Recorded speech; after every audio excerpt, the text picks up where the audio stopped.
अच्छा, subsection 2, unregistered person subject to subsection 1 may be allowed adjustment or refund of input tax not allowed under subsection 1 subject to the following condition namely, ठीक है। जो allow जिसको जो allow आपने adjustment नहीं दी उसको, ठीक है, जो 10% था, यानी 90 दे दी है उसको, 10 जो परसेंट था उसको एडजस्टमेंट करने की इजाजत नहीं दी। आवाज आ रही है आपको? बताइएगा, मैसेज कीजिएगा।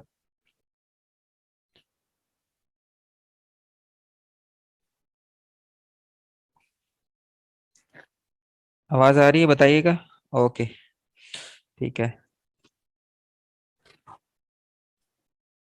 अच्छा,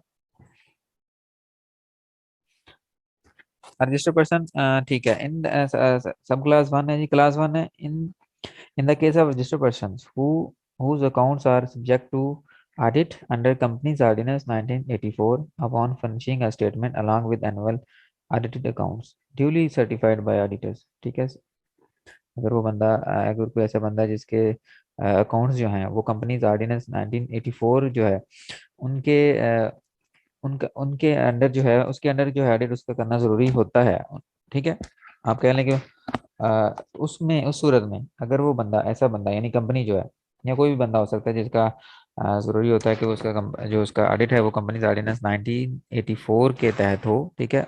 वो बंदा जब ऑडिट जो ऑडिटर हैं उनसे ऑडिटेड अकाउंट्स की उनसे सर्टिफाइड की हुई जो है वो स्टेटमेंट दे देता है अपने ऑडिटेड अकाउंट्स की, तो वो जिसमें ये भी शो हो कि उसमें जो वैल्यूडेशन है वो जो लिमिट है यानी उसमें उससे कम है, ठीक है। तो अ, उसको जो है एडजस्टमेंट की या रिफंड की इजाज़त दे दी जाएगी, ठीक है। जो कि हमने एडजस्टमेंट नहीं दी थी उसको 90% से ज़्यादा की, ठीक है। इन केस ये आप इसमें से आपसे पूछ सकता है कि वो किससे लेकर आना पड़ेगा उसको, जो एडिटर्स जो हैं वो उससे अगर देते हैं उसको लिख कर दे देते हैं कि जी ठीक है इसमें वैल्यूडेशन जो है वो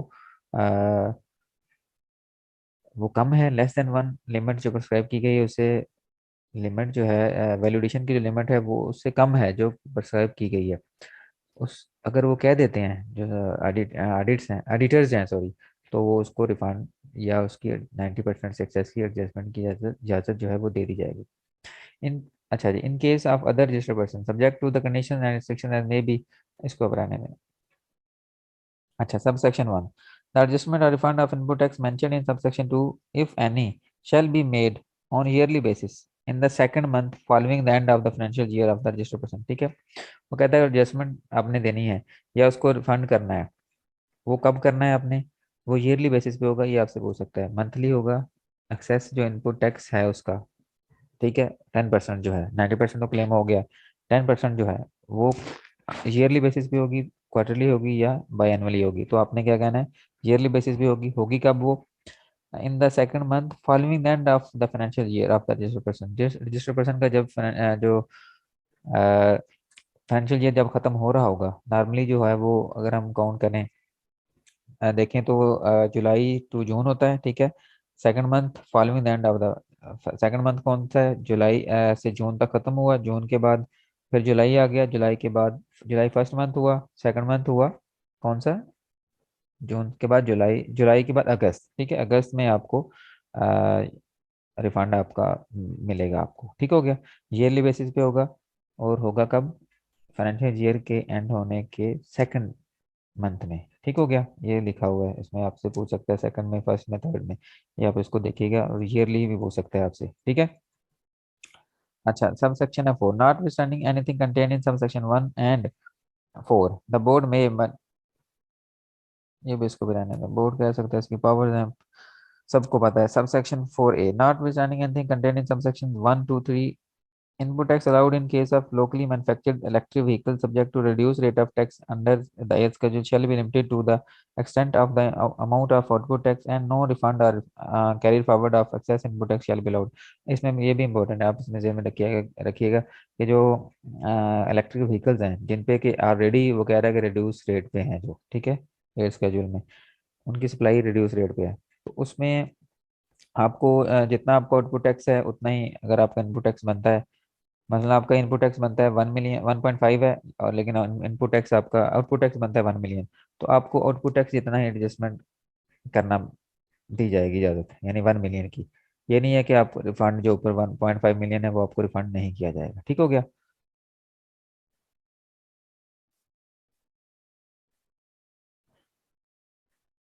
अच्छा जी। Any writer found guilty of misconduct in furnishing certificate mentioned in subsection 2 shall be referred to the council for disciplinary action under section 20D of chartered accountants ordinance 1961। 90 chartered accountant का जो act ordinance है 1961, ये भी आपको पता होना चाहिए। ठीक हो गया। ये आपसे यहाँ से पूछ लगता है लेता है कि ये कौन सा ईयर है, 61, 62, 63। ठीक है, ये आपसे पूछा जा सकता है। अच्छा जी।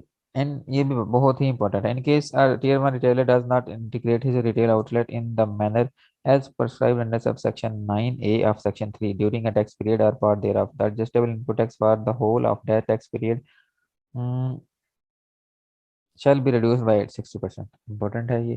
जो बंदा जिसको टीयर वन रिटेलर है वो उसको उसके लिए ज़रूरी है कि वो अपने आप को एफबीआर के पीओएस जो पॉइंट ऑफ सेल सिस्टम है उसके साथ इंटीग्रेट करे। अगर वो नहीं करता किसी मंथ में, अगर वो नहीं करता इसी मंथ में, यानी पूरा महीना नहीं करता या कुछ दिन नहीं करता, तो पूरे साल, पूरे महीने का, सॉरी पूरे टैक्स पीरियड का जो है उसका इनपुट टैक्स है वो डिसअलाउ कर दिया जाएगा। डिसअलाउ का मतलब कितना किया जाएगा, 60। एक तो ये पूछ सकता है कितने परसेंट किया जाएगा, 60%, ये आपने ध्यान में रखना है। ठीक हो गया। अच्छा, इसका एमसीक्यू बनेगा। और दूसरा वो आपसे ये पूछ सकता है कि बस इसमें से ये एमसीक्यू ही बनता है, और इसमें से एमसीक्यू बनने की कोई चांस नहीं है। कितना आपने डिसअलाउ करना है उसको, 60%। ठीक है। Debit and credit note. अच्छा, इसमें से एमसीक्यूज बनने की चांस नहीं है, इसको आप सिर्फ इसको हेडिंग इसकी देख लीजिएगा।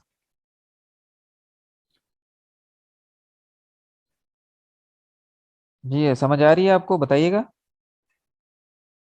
आवाज आ रही है?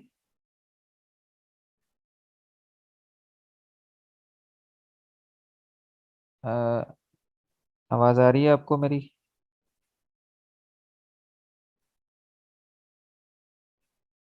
शाहिद। ठीक है, ओके ओके, कैरी ऑन करता हूँ। अच्छा, सब सेक्शन है 10, रिफंड ऑफ इनपुट टैक्स। आपका इनपुट टैक्स जो है वो रिफंड का क्या सीन है? If the input tax paid by registered person on taxable supply purchases made during a tax period exceeds the output tax on account of zero rated local supplies or export made during that tax period. ठीक है। आपने आपकी जो आपने supply की हैं वो आपकी जीरो रेटेड थी। ठीक है। जैसे कि चीनी का, अगर आपको याद हो तो चीनी के जो पहले भी हमने डिस्कस किया था कि चीनी के जो एक्सपोर्टर थे, बड़ा रिफंड ले गए, अरबों का रिफंड ले गए थे वो, क्योंकि चीनी की एक्सपोर्ट थी वो जीरो रेटेड थी। लेकिन जो उन्होंने परचेजेस की थी गन्ने की या और कोई चीज़ उन्होंने परचेज की थी लोकल मार्केट से, पाकिस्तान में से, उन पे उन्होंने टैक्स दिया था, इनपुट टैक्स दिया था बिलियंस में। ठीक है। अब उनकी जो सप्लाई थी वो जीरो रेटेड थी, तो सारा जो उन्होंने इनपुट टैक्स दिया था वो रिफंडेबल था, तो वो सारा रिफंड ले गए। ठीक है। तो उस सूरत में अब ये उस चीज को आप ध्यान में रखिएगा। If the input tax paid by registered person on taxable purchases made during a tax period exceeds the output tax on account of zero rated supply, local supply और एक्सपोर्ट। ठीक है। आपका इनपुट रिफंड बनता है, क्या बनता, क्यों बनता है कि आपकी जो सप्लाईज हैं वो लोकल अगर हैं, यानी पाकिस्तान में है तो जीरो रेटेड है, या आपने एक्सपोर्ट की हैं, ज़ाहिर एक्सपोर्ट भी जीरो रेटेड है।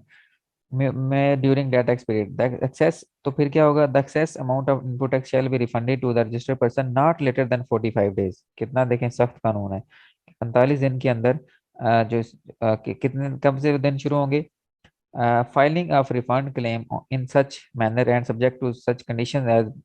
ठीक हो गया। अच्छा, अब इसमें सिर्फ दिन दिन आपसे पूछने हैं, कितने दिन आपसे पूछ सकता है वो, जब आपका रिफंड बनता है, लेकिन बनता क्यों है, क्योंकि आपकी सप्लाई जीरो रेटेड थी या एक्सपोर्ट थी आपकी। तो खास करके आप ये उससे रिलेट कर रहा है सेक्शन। तो आपने कितने दिन में, आपसे वो पूछ सकता है कितने दिन में आपका रिफंड बनेगा, रिफंड करना पड़ेगा डिपार्टमेंट को 45 दिन के अंदर अंदर। और दिन कहाँ से स्टार्ट होंगे, जिस दिन आपने क्लेम किया है। एफबीआर को आज मैंने एप्लीकेशन दी है, रिटर्न फाइल की है, साथ एप्लीकेशन दी है कि मेरा ये क्लेम बनता है, मेरा दें, उस दिन से 45 दिन के अंदर डिपार्टमेंट आपको क्लेम रिफंड करने का जो है वो पाबंद होगा।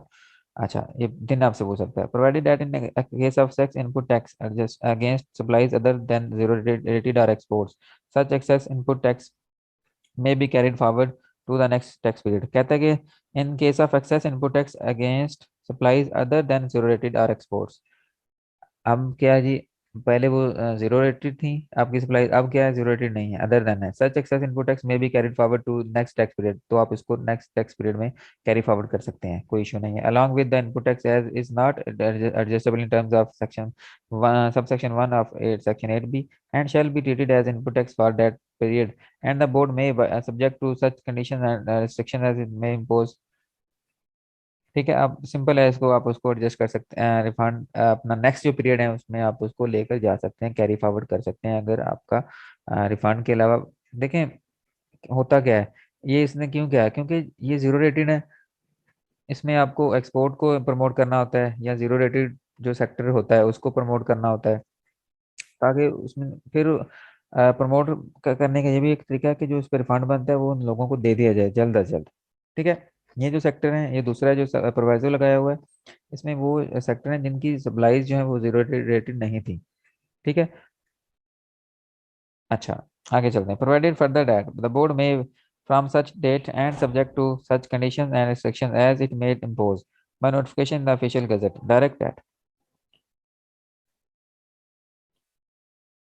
provided further that the board may from such date and subject to such conditions and restrictions as it may impose by notification in the official gazette direct that refund of input tax against exports shall be paid at the fixed rate। इसको भी करने की जरूरत नहीं है, MCQs के वाले से इसमें से कोई बन नहीं रहा। if a registered person is liable to pay any tax, defaults, a charge or penalty payable under any law administered by the board, the refund of input tax shall be made after adjustment of unpaid outstanding amount of tax or।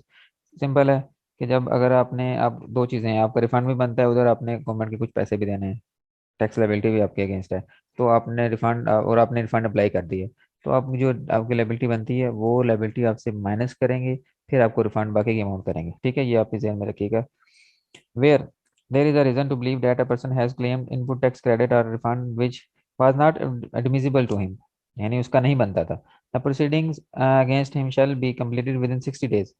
तो ये आपसे पूछ सकता है कितने दिन में बने, उसने रिफंड ले लिया लेकिन उसका बनता नहीं था, आपने कितने दिन में प्रोसीडिंग उसके अगेंस्ट प्रोसीडिंग करनी है और कितने दिन में कंप्लीट करनी है, 60 दिन के अंदर, ये डेज पूछ सकता है। For the purpose of purposes of inquiry or audit or investigation regarding admissibility of the refund claim, the period of 6 days